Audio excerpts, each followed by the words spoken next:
Hey everyone, welcome to Chasing Giants TV. I'm Terry Peer, and I'm here to show you a big mistake that I made earlier this year. But the reason this mistake is important is it gives me an opportunity to explain something that this mistake exposed.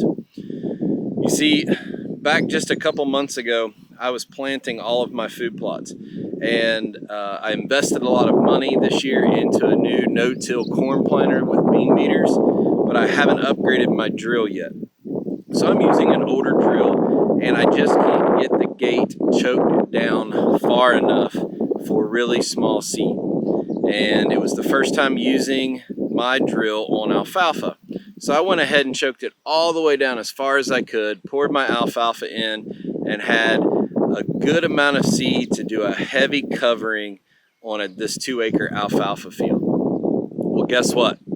I looked back and I had ran out halfway through. So I had planted alfalfa at almost 50 pounds per the acre. Bad mistake that I made. It doesn't need to be that thick. It looks great, but you know, it's just pretty much a waste of money. But what it did is it forced me to run to the local farm store and get more alfalfa seed to finish the job. So what I researched and spent a lot of time working with Dwayne Hopkins, their head seedsman at Real World Wildlife Products and also Green Prairie Seed Company, to get the right variety for what I wanted, I ran out and was forced to buy stock seed from the shelf at a local farm store to finish. And folks, you can see down the line where that changed. I did the perimeter of my field right behind me in hidden access, which is where you see these weeds coming up. I wanted to fully wrap this so no road frontage or nobody up by the house can see the deer in the alfalfa. But then I ran a perimeter path with my Green Prairie alfalfa. As you can see with the footage that I got on the screen right now, you can see down the row where I came back the same day with the same planter settings with a stock seed from the local farm store. You know, I don't know what it is. I'm not blaming the kid that sold it to me. I didn't see a seed tag. It was in a clear plastic bag, but who knows how long that seed been sitting there. I know it was a buffalo variety, which a lot of farmers use around this area. It's cheaper seed, but folks, the quality of seed is what the story is here. Yeah, I made a mistake and I planted it too thick and I ran out early.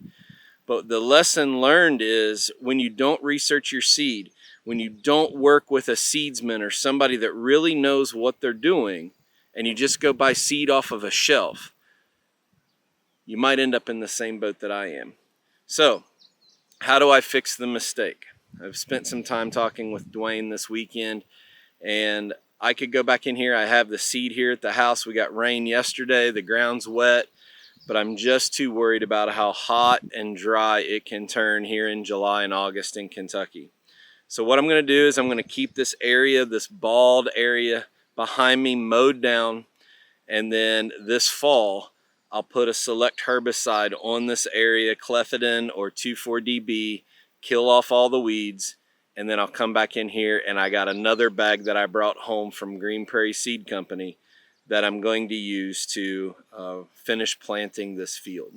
I thought about putting a cover crop in it, but Dwayne and I just thought at this point it's better to keep the weeds under control with mowing and then make one herbicide application here in about 2 months before I go in and plant it this fall around the moisture.